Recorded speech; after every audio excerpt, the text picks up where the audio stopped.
good life. This is Drive Time Nebraska with Doug Fitzgerald on 1499.3 KLIN. Well, we have some big news as we kick off the weekend. Big news coming out of Lincoln Public Schools today. Superintendent Dr. Paul Gausman, friend of the show, announced his retirement effective at the end of the month. Now, this is pretty abrupt. And so I'm curious about the story behind the story, if there is one. Hopefully we can have Dr. Gausman on the show here in the future. I'm working on trying to make that happen. We'll see. But later on the show, we'll dig into this abrupt announcement and who some potential candidates might be to fill a position. I got some inside insight into this from a colleague as well. So we'll dig into that. If you've got a thought or a question or a comment throughout the show, we'll talk about a lot of things today as we kick off the weekend. You can call or text the Hunt Irrigation Talk and Text line, 402-479-1400. Well, yesterday, right before the show, just a couple blocks down from Broadcast House here on O Street, we had an accident involving an ambulance. And it got me to thinking, there's an 85-year-old man. He was driving down O Street. He's been cited for crashing into this ambulance that was rushing a patient to the hospital, by the way. The preliminary investigation indicates the ambulance was driving south on 48th Street, approaching the intersection here at O Street with lights and sirens activated. And they were obviously hot, what they call it hot. They were moving pretty fast.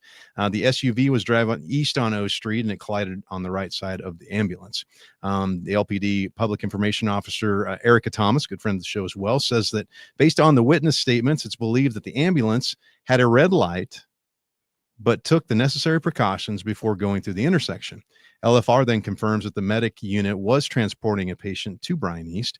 Another ambulance was then sent to the scene. They completed the transport. And first and foremost, I hope that everybody is fine. They recover from this, right? So that's number one. But number two, it got me to thinking about how dangerous it is when emergency vehicles are driving hot, with their lights on, sirens on, driving fast. For me, almost every time it freaks me out. And maybe I'm just an oversensitive driver. Well, I don't know about you, but it freaks me out. If I just hear a siren, oh yeah, I start panicking a little bit. Easily, my instincts instantly kick in, and I'm just like, okay, I gotta get out of the way so these guys can get to wherever they're going. Right. My old apartment was right next to the Lincoln Fire Station when I went to college. Oh. And so I would always hear those boys going out at night. And yeah, it was always crazy just to see people get out of the way because they got to get places. That's right. They got to go. And I know it's a necessary evil that they have to transport so fast. But I'm telling you, when one comes up right behind you, that freaks you out enough. That happened to me like 3 days ago. Right behind me, out east on O Street, coming up to the intersection of 84th. I was able to pull over. Obviously, you got to slow down and safely pull over and give them the right of way. But I was able to get out of the way. But the two lanes in front of me were packed with cars. They weren't able to move. And they tried to move, and then the ambulance squeezed around them. And I'm like, there's a frustrating part there because when you're not handling it correctly or the environment doesn't allow you to pull over in a safe way, now you're at risk at being part of a problem potentially. And so I don't know if it freaks you out if you're listening. It's and the worst, this one to me is the worst. You hear the sirens, they're loud and getting louder, and you cannot see where they are. That's where and if you're stuck in an intersection or you're getting ready to go, it's like, crap, do I go through the intersection? Do I not? Is it going to pull out somewhere I'm not seeing them at this point? It scares me half to death. So we just have to be careful about this, and as we look at this article here as somebody who is 85 years old, right? And obviously the older you get, the less your reflexes react in situations like this, especially if you're caught off guard. And then you talk about like youth drivers, somebody who just gets their driver's license and they never experienced anything like this before. It's freaky enough for me, and I've been around a long time, Wyatt, 55 years. I've been driving on the road since I've been like 13 and 14, having a school permit. driving from, the country into the school. I was allowed to drive early on in my life. So lots of experience there. 40 years or so, 40 some years. And I still freak out. So I think it's really important that we take that into account, especially when we have our kids and our grandkids learning to drive, to walk through those scenarios with them. So I did do some digging around because I was curious. Once I read the article, and I'm like, hey, how many accidents happen in the United States that involve emergency vehicles? Ambulances alone, get this, 6,500 ambulance accidents on average each year in the U.S. Nearly 60% of the ambulance accidents and 70% of the fire truck accidents happen while they're in emergency use. Rollover accounts for more than 66% of the fire truck accidents each year. And what's the leading cause? Now, here's the interesting thing. They've noted driver fatigue, and I don't know if that's on the side of the ambulance driver or the regular driver, lack of appropriate training, we just talked about that, failure to activate the emergency lights and sirens. So if they're going full guns, oh my goodness, I remember something that happened, Wyatt. I remember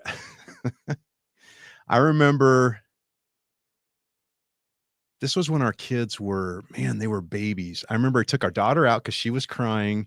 She was still in the car seat. She was a baby. And so driving around would cause her to fall asleep. And my son was with me.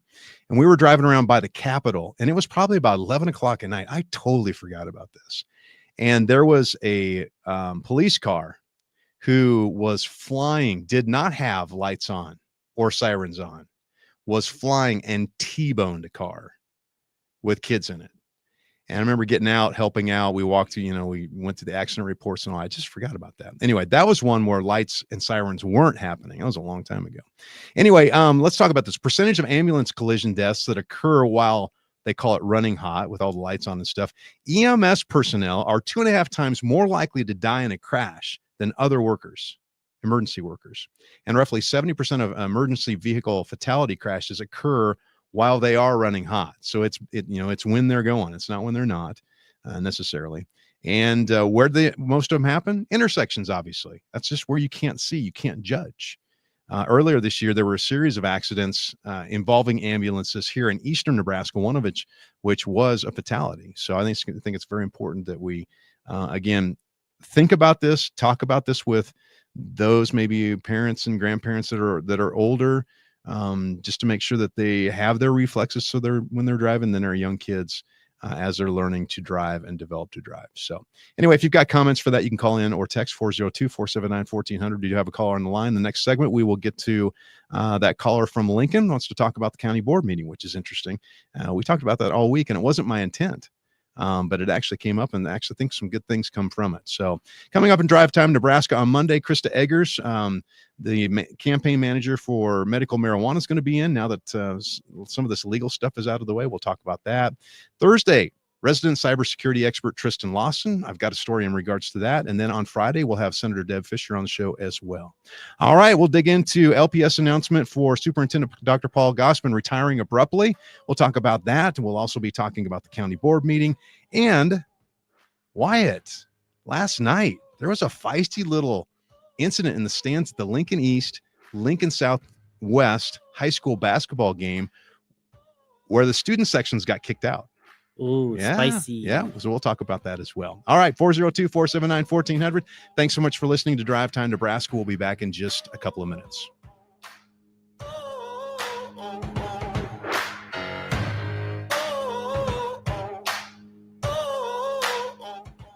You can call if you want to, or I guess you can text. Either way, the number is the same, 402-479-1400 on the Hunt Irrigation Talk and Text line. Buying gold and silver can seem intimidating, even overwhelming. At Lincoln Coin and Bullion, we take the time to help you through every step. For those new to precious metals, we set aside a private, full-hour, no-obligation consultation. Our knowledgeable team are all members of nationally recognized coin associations and have earned an A+ rating from the Better Business Bureau. Call to schedule a first-time consultation today. Nebraska's largest coin, currency, and bullion dealer. Lincoln Coin and Bullion, where your precious metal needs are our priority. Does your business need quick, competitive financing for heavy machinery, trucks, or other equipment? Currency is here to help. Whether you're financing construction equipment, farm equipment, trucks, trailers, or any other big-ticket item, Currency will automatically find the best rates. Currency facilitates loans for up to $500,000 with repayment terms up to 72 months. It's fast, easy, and free to use. Visit gocurrency.com and apply today. Warhorse Lincoln has a toy under the tree with your name on it. Your choice of a $15,000 motorsports toy. Play slots or table games to enter. Every 5 tier points earned is another entry. Join us December 14th at 6 p.m. when every 30 minutes, one guest will win $500 free slot play. And one lucky winner will unwrap their new toy. Only at Warhorse Casino Lincoln, minutes from downtown at Highway 77 and West Denton Road. Must be 21 or older to gamble. Gambling problem? Call 1-833-BET-OVER. Warhorse Lincoln has a toy under the tree with your name on it. Your choice of a $15,000 motorsports toy. Play slots or table games to enter. Every 5 tier points earned is another entry. Join us December 14th at 6 p.m. when every 30 minutes, one guest will win $500 free slot play. And one lucky winner will unwrap their new toy. Only at Warhorse Casino Lincoln, minutes from downtown at Highway 77 and West Denton Road. Must be 21 or older to gamble. Gambling problem? Call 1-833-BET-OVER. Give the gift of Tabitha's Meals on Wheels delivery. Remember older Lincoln residents who don't have friends and family nearby or the means to shop for and cook food. Go to tabitha.org/serve and donate today. Tabitha Foundation is a purpose-driven 501c3 nonprofit. Your donation is tax deductible. You're listening to Drive Time Nebraska with Doug Fitzgerald. Disagree with Doug? The guests? The topic? Call or text 402-479-1400 now to be a part of the show. KLIN weather brought to you by John Henry's Plumbing, Heating, Air, and Electrical. Mainly clear and chilly this evening with the temperature dropping into the low 30s by midnight. After midnight, remaining mainly clear and cold with a low in the mid-20s. Saturday, patchy fog possible early, otherwise mainly sunny and seasonally mild. It will be breezy as well with a high temperature in the low 60s. From the 1011 Weather Center, I'm meteorologist Brandon Rector. KLIN Time Saver Traffic, delivered by Paisanos, Lincoln's best brick oven pizza. On the downhill side, your evening commute, seeing some congestion on South 56th and South Street, some backup there. Thanks for that call on the traffic tip line. Also, some slow going along O Street, a good portion of that, especially between 9th Street and Antelope Valley Parkway. Also have Cornhusker Highway and Superior Street and South 14th and Nebraska Parkway. Do keep in mind there's going to be some closures on Sunday for the hometown Christmas event for down around the state capitol. That'll be from noon to 6 p.m. And there are several downtown street and building projects. Do watch for lane shifts and closures in the downtown area. Make sure the headlights are on. If you do see anything that slows you down, call our traffic tip line 402-479-1414. Lincoln's listening to Time Saver Traffic. Raising the roof on the issues that truly matter to Nebraskans. With the occasional net violation. You're listening to Drive Time Nebraska with Doug Fitzgerald on 1499.3 KLIN. Kevin has a thought here. How many people have had to clean their pants out when an EMT vehicle blares the horn when they're running hot? So, got text coming in as well in regards to the superintendent situation. We will talk about that here in just a minute. Yesterday, we talked about the Lancaster County Planning Commission postponing a vote on the Florida Energy Company NextEra Energy's request for their special permit for their huge project, 2,400 acres east of Hallam. And commissioners said they want to delay it so they give people time to talk. If you missed the show yesterday, actually, we've been talking about this most of the week. You can check out the podcast at klin.com or use your favorite podcast service. But my big problem with this, and I was getting on my high horse about it, was they had this meeting, this huge project, biggest solar project in the state, probably one of the biggest in the Midwest. They have this meeting to start the approval process on a Wednesday at 1 o'clock in the afternoon when most people can't go. And this affects a lot of people. And on top of that, at least the article that I read in the Lincoln Journal-Star, not hardly anybody knew that this project was happening and these meetings were going on. So I think we have somebody on line one. I think this is Kim on line one who wants to talk about, I believe also, Kim, that you were at the meeting. Is that correct? Yes, I was. All right. Well, thank you so much for calling in. We appreciate it. I'd love to get your perspective on this. First of all, just what is your association with this? We've talked about the project and we've talked about how big it is and how it seems like not a lot of people actually know that this is going on, other than the people whose money's in their pockets from the energy companies. They know about this and they're getting ready to vote on this. So what is your relation to the situation? Well, what you just said is exactly right. And if it's noisy behind me, I apologize. I'm at the Vanny Center. Oh, you're good. Volleyball. All right. Root for us too. Okay. A couple of reasons I'm associated. My husband and I all own farm ground in the area. We live just west of Cortland, but our son and daughter-in-law live smack dab in the middle of this massive solar farm that they're proposing. And so the very frustrating part is we had been approached several times over the past few years that they wanted us to sign leases. Well, we're not going to do that. We don't want to destroy the property around us. We don't want to destroy people's lives and their views. But apparently they were able to offer enough money, get enough people signed in that they have the acres that they think they need to do this. And you might know that they're wanting to do this because of the Norris or the NPPD power plant there by Hallam. Correct. So anyway, in addition to that, we just don't want it in the neighborhood. And they don't think, or they want us to believe, that property values will be affected only 1% to the negative. I think people want to just have a fit when they hear that. They have studies that they've funded to say that and show that to us. They expect us to believe that. I happen to be in the real estate business for the last 40 years, and I'm going to provide them information that shows a much greater loss than that. That's a stigma. You know, who wants to live by a solar farm? And this, like you said, is massive. 105 million square feet, if you total it up. It's 9 square miles, if that's easier to comprehend. Were you aware that they had begun the process of actually allowing this project to move forward? No, actually, I called the county planning department in the middle of October, and I asked if anybody had applied for a permit, and I was told no. But on the 6th of November, apparently they had applied for the permit. And on the 20th, I believe, of November, the county commissioners got an email, and we got 3 letters in our mailbox on Tuesday, the day before the meeting was scheduled. So the very frustrating part about all of this is they've been working on it for over 5 years. They have made no attempt to have community informational meetings. They really feel like they've made their best effort at keeping it a secret. And I imagine they thought they could slide it by on a holiday. Nobody's in to respond. Nobody has time to do any research. So you can imagine the outrage and the upset at that meeting the other day. So like you said, a 1 o'clock meeting is hard to get to. Well, I've been pushing, and I'm going to keep pushing. Anytime there's a project like this or a decision that needs to be made by our government that influences us, these meetings should not happen in the afternoon during the work week. That's the worst time for people. And if we elect these officials into office, it should be part of their responsibility to take time in an evening or on a weekend. It should be. Now, let me make sure you know this. The meeting on Wednesday at 1 p.m. was with the Planning Commission, which is 9 citizens that are appointed correct to that board. And I'm not sure if the governor appoints them or who appoints them.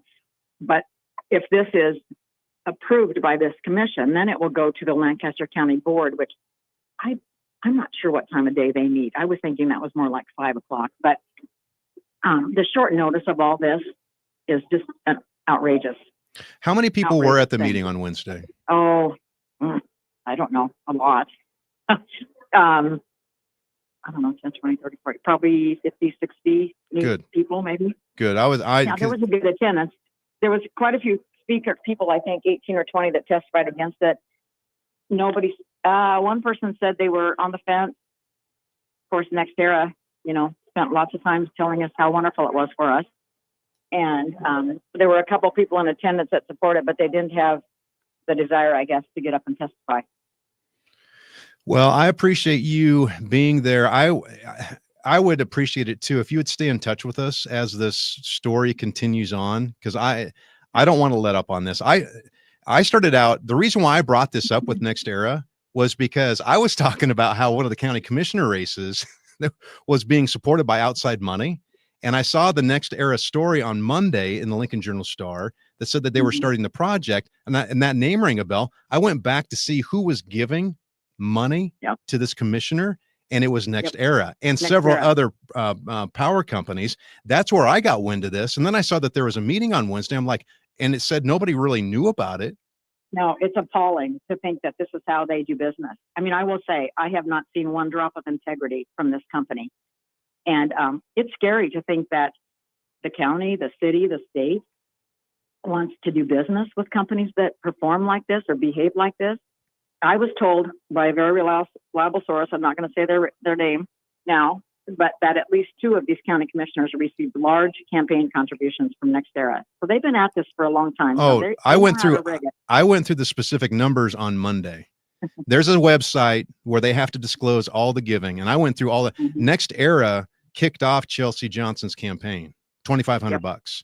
And then as you go on and you look at the amount of money given from other companies, Ranger Power, there's a company out of Chicago, Florida, San Francisco, they were all contributing. Yeah. And that's public information. So yes. Well, and why do these companies have to come to Nebraska? They're from Florida. Go to Florida. Do it in Florida. These people that are twisting arms, and you would be shocked probably by the numbers of dollars they're offering people to sign cash bonuses to sign these leases. Why don't they do it somewhere else? They don't have to live by it. They expect us to live by it. Well, you'll never convince me that this does not destroy property values. Never. Well, I want to keep shedding a light on this, keep pulling the curtain back so we know what's going on. It's important. Who we elect is very important. And this is this is showing that process that's going on. We're a result right now. We're taking the impact of what the election results have been, but we need to change that for the future. And the only way we can do that is to shed light on what's happening right now and behind the scenes. So thanks so much. Can I make? Yes, go ahead. I was just going to make one more comment. The commissioners the other night at least realized that there was total outrage and had been no effort to reach the public. So they, gave us the 2-week deferment, which I'm not sure how much can be done in 2 weeks, but they realized that this has been a big sham and a lot of deceit along the way. Yep. And I think the best thing we can do at this point is highlight this, bring light to it, and then we as citizens have to make the changes of who's leading our city, our county, and our state. So, and whatever you can do to stop this baby now, please do. Okay, well, stay in touch. I'll stay in touch with you, and we'll just keep in touch as this story develops. Okay, great. All right, thanks, Kim. We appreciate that. Mm-hmm. It's always good to have actual boots on the ground, insight of what's going on, and to know what we've been talking about. This isn't really happening. So, and I did not expect this, Wyatt, when we started out the week, that we'd be ended up talking about this by the time we closed out the week. What started out as just looking at campaign finance has now turned to really looking at a major product that's impacting a lot of people's lives in this county. All right, we're going to take a quick break. When we come back, we'll talk about Dr. Paul Gausman's pretty immediate retirement plans that were put out today to a letter to LPS. So we'll talk about that, potential replacements. Got some ideas of people who might be able to replace the good work that he's done. He's a good friend of the show. Good work he's done. Like to be able to talk about that. Plus, feisty little fight and some kids getting kicked out. Well, actually, both student sections getting kicked out of a high school boys basketball game last night here in Lincoln. 402-479-1400. The Hunt Irrigation Talk and Text line is open. Thanks so much for listening to Drive Time Nebraska.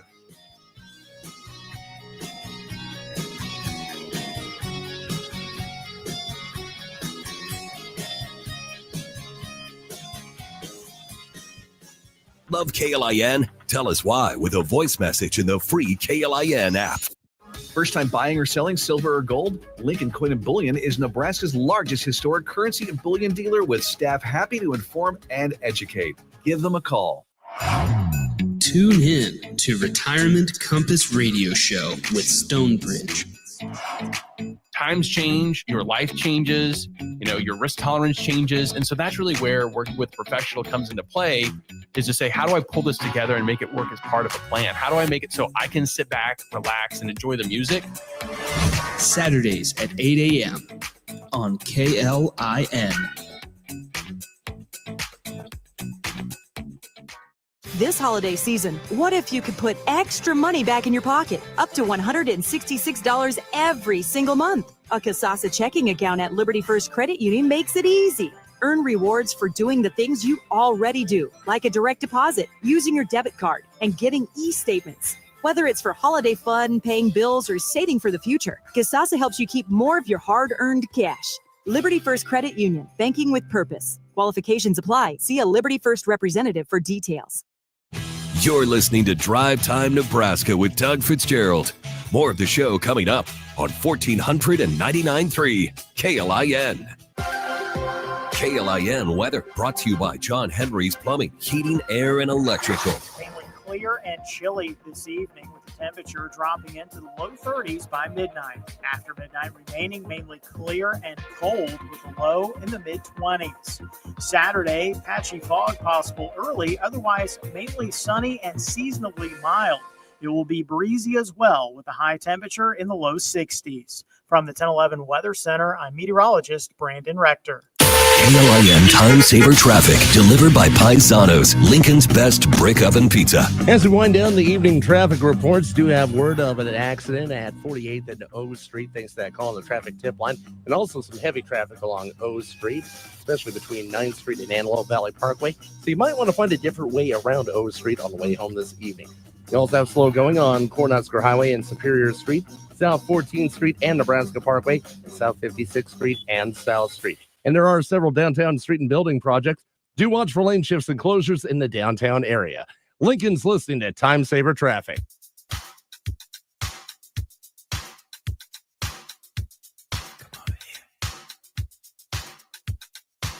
Raising the roof on the issues that truly matter to Nebraskans, with the occasional net violation. You're listening to Drive Time Nebraska with Doug Fitzgerald on 1499.3 KLIN. I want to thank Kim for calling in and talking about the Planning Commission's meeting on Wednesday. And Wyatt and I were talking during the break. Just it's good to know that citizens are frustrated enough to probably have to take time off work on a Wednesday afternoon to let their voices be heard on something that they just want answers for.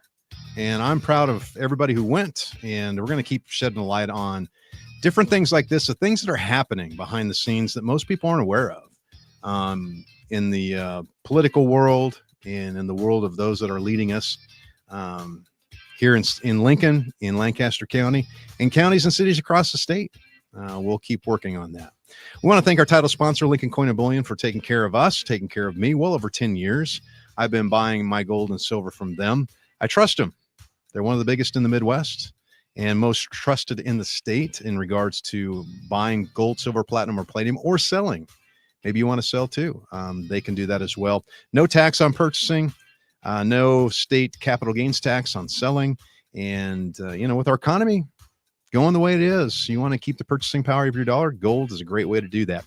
All you have to do is call them up for an appointment, 402-327-2853, or go to their website, lincolncoinandbullion.com. All right. Well, today there was a surprise announcement. Lincoln Public Schools Superintendent Paul Gausman announced that he is retiring at the end of this school year in just a few weeks. And he's going to stay on staff apparently through April or so of next year, or June of next year. I'll get more into that. But definitely want to talk about that today. I do have some, just a source that's given me some information about people that might be potential replacements. We'll talk about that as well. And we've already been getting text in regards to this. Other Scott says, do we have to pay the rest of the LPS superintendent's contract out?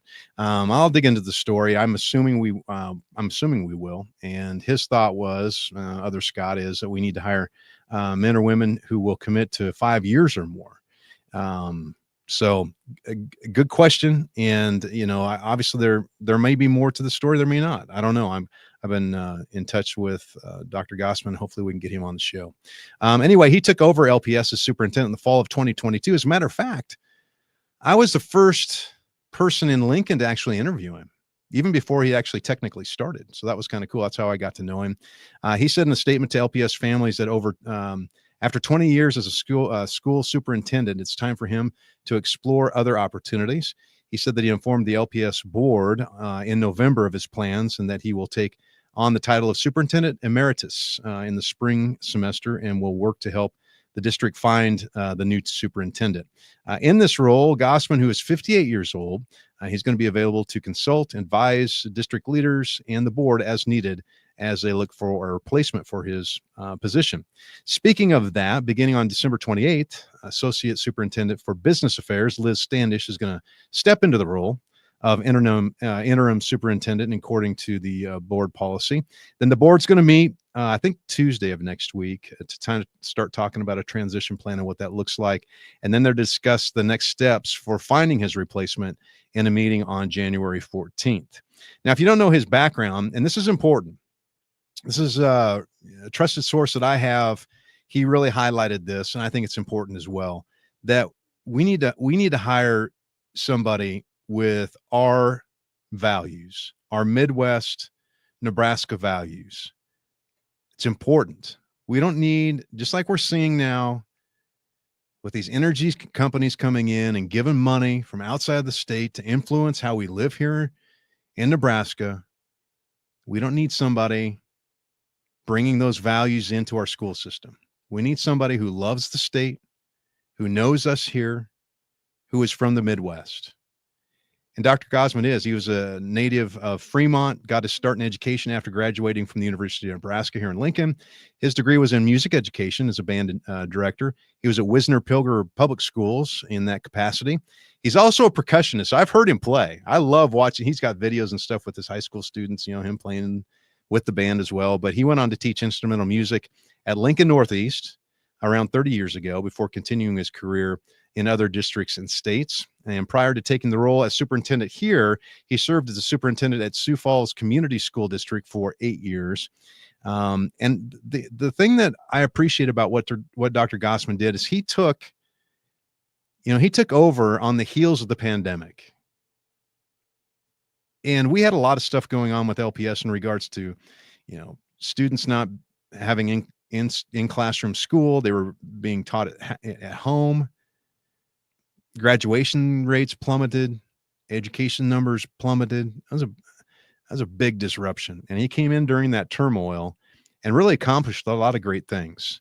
One of which was a significant increase to the district's graduation rate last year, and the growth of a lot of academies and career academies that we have as well. And that graduation rate, in my opinion,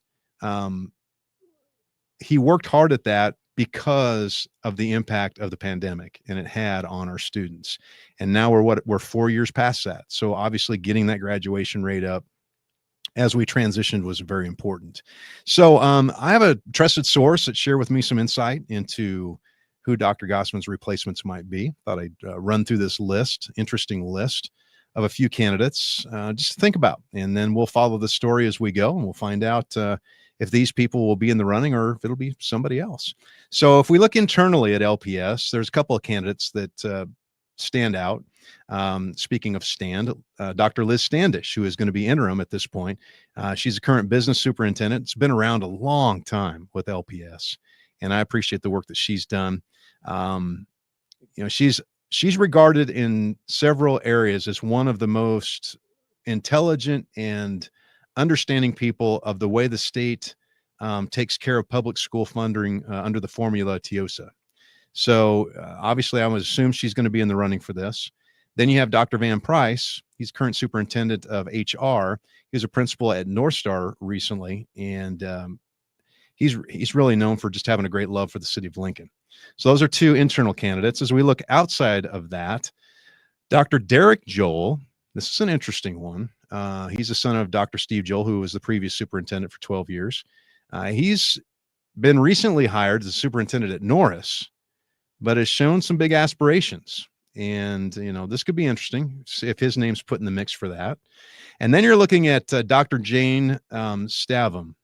And hopefully I'm pronouncing that correctly. I did some looking at this. This is an interesting one. She was the superintendent of instruction at LPS for many years. She left LPS to be a superintendent at a large district in Washington. She's currently the superintendent in Sioux Falls, South Dakota. But she recently announced her resignation effective at the end of this school year. Interesting timing.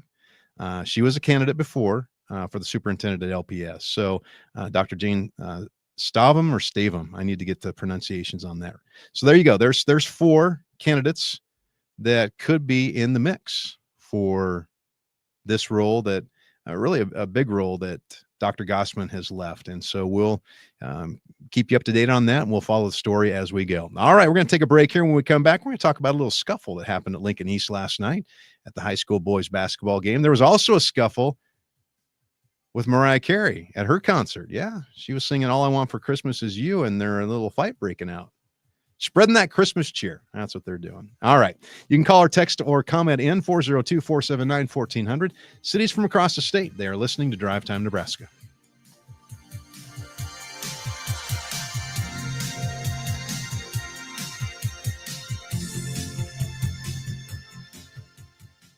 Get the news and insights. It's a source I can trust. 1499.3 KLIN. Nebraska volleyball is coming up next on 1499.3 KLIN. Does your business need quick, competitive financing for heavy machinery, trucks, or other equipment? Currency is here to help. Whether you're financing construction equipment, farm equipment, trucks, trailers, or any other big-ticket item, Currency will automatically find the best rates. Currency facilitates loans for up to $500,000 with repayment terms up to 72 months. It's fast, easy, and free to use. Visit gocurrency.com and apply today. At Momo Pizzeria and Ristorante, they believe in the art of quality. That's why Momo uses locally sourced ingredients to craft every dish. From their hand-tossed pizzas to their house-made pastas, every bite is a taste of excellence. Taste the difference with their hearth-fired pizzas, fresh salads, and delightful desserts, all made from scratch. Dine at Momo Pizzeria and Ristorante, where local flavors meet Italian tradition. Open for lunch and dinner Monday through Saturday. Walk-in tables available. Momo Pizzeria and Ristorante. Taste the passion in every bite. Barb Ballard with the From Nebraska Gift Shop. At the From Nebraska Gift Shop in Lincoln's Haymarket, we celebrate the best of Nebraska. We love Nebraska, and we enjoy helping others share that same joy and passion. Whether it's a gift for a client, thanking an employee, or attracting new customers, do it with a personalized gift basket featuring a variety of Nebraska-made foods and unique gifts. It's the best Nebraska has to offer. The From Nebraska Gift Shop, providing the perfect gift for any occasion. Can everyone experience the difference at the University of Nebraska Federal Credit Union? I can bank there because I bought a ticket to a Nebraska football game. I can because my mom has an account and family members are welcome. I can because I enjoyed a movie at the Ross Theater. And they continue to bank at NUFCU because the friendly staff knows me by name. When I call, I get a local representative to help me. I have easy access to my money. Visit NUFCU.org to learn more. You're listening to Drive Time Nebraska with Doug Fitzgerald. More of the show coming up on 1499.3 KLIN. KLIN weather brought to you by John Henry's Plumbing, Heating, Air, and Electrical. Mainly clear and chilly this evening, with the temperature dropping into the low 30s by midnight. After midnight, remaining mainly clear and cold with a low in the mid-20s. Saturday, patchy fog possible early, otherwise mainly sunny and seasonably mild. It will be breezy as well, with a high temperature in the low 60s. From the 1011 Weather Center, I'm meteorologist Brandon Rector. Now, back to more Drive Time Nebraska with Doug Fitzgerald on 1499.3 KLIN. All right, well, coming up on Drive Time Nebraska on Monday, Krista Eger is going to come in, and we're going to talk about the medical marijuana law that actually is going to go into effect, I believe, next week on the 12th. She was a campaign manager for that process, has been for several years. So love her story, love the work that she's done. I'm so glad that the medical marijuana was passed overwhelmingly in the state of Nebraska. Why shouldn't people have an opportunity to get access to something medically that, if it can help them, let's provide it in a way that's safe? And she's going to talk about that. Man, they went to a lot of appeals. They had a court appeals. The judge kind of overturned that last one on Friday. The last two more come up, I think, today. I think it's more for those who are the notaries. But Chris is going to come in on Monday. We're going to talk about that, kind of give her a chance to kind of debrief a little bit and update us on what's happening. Then on Tuesday, Talk and Text Tuesday, of course. Thursday, cyber security expert Tristan Lawson is going to come in. Wyatt, I don't know if you saw this.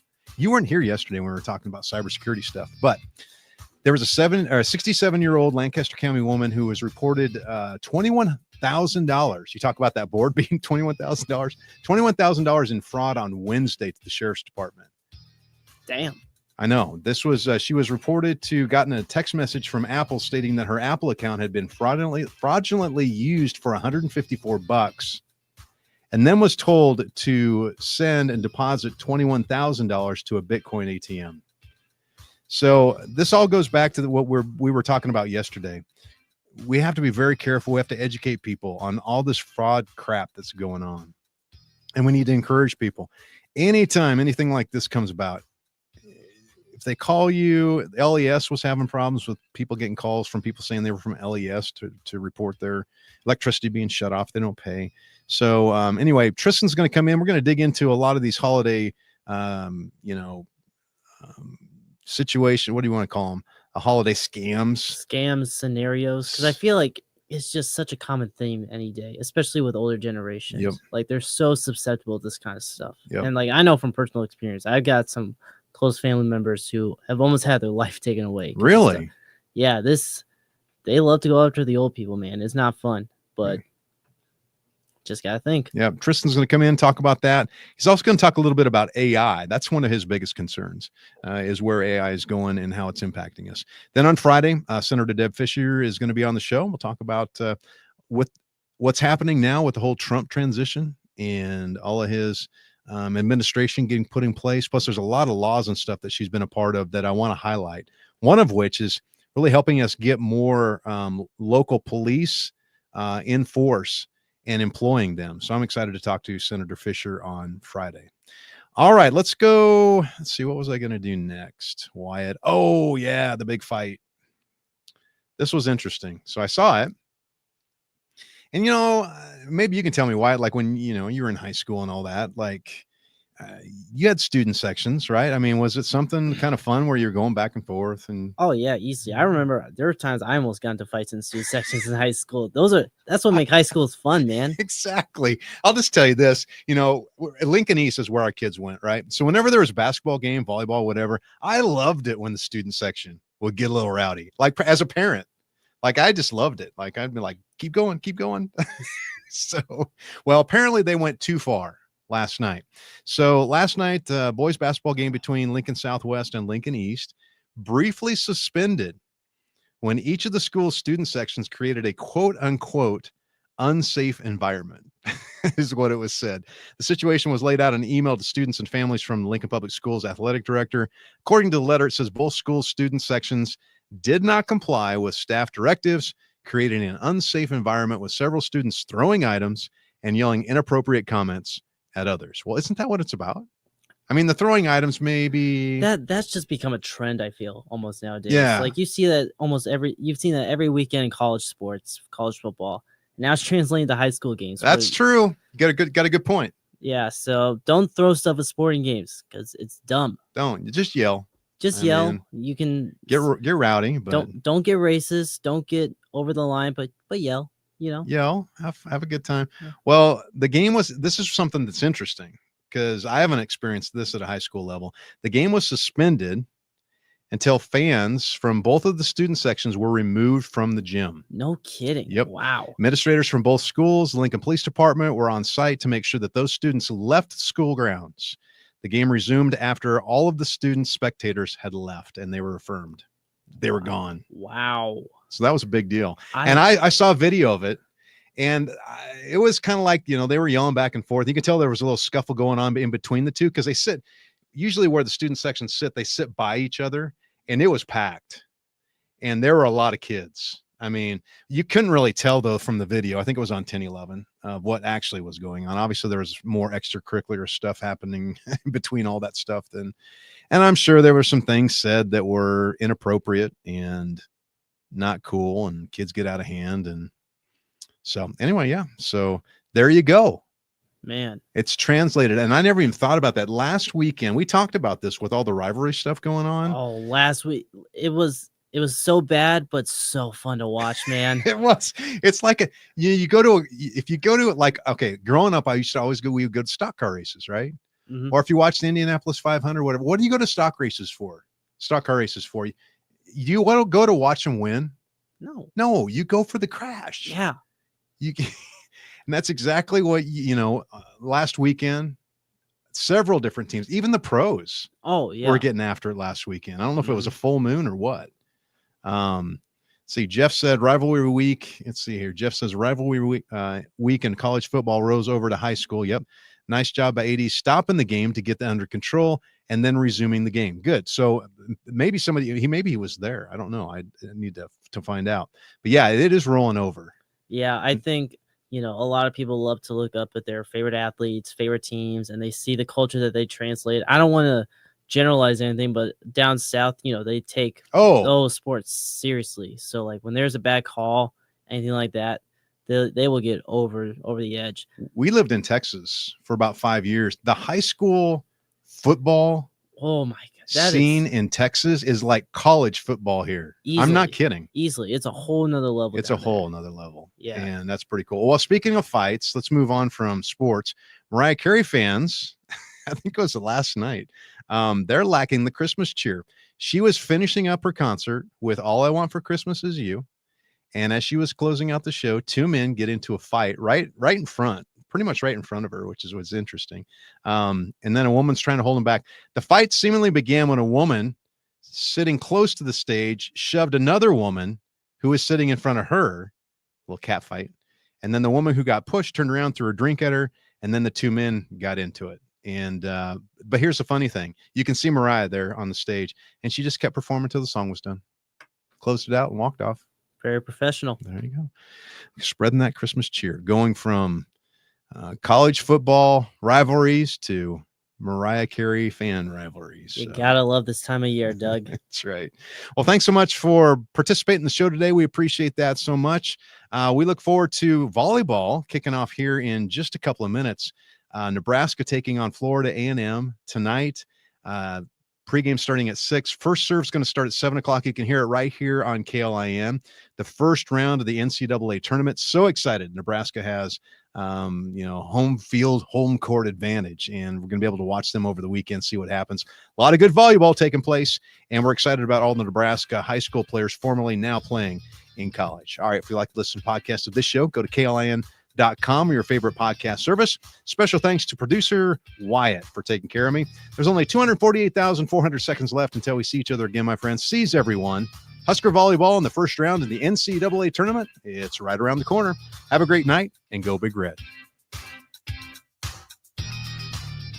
From the Momo Pizzeria and Ristorante Studios, we are the voice of Lincoln. KLIN Lincoln. KDDK HD3 Lincoln. K257GN Lincoln is 1499.3 KLIN.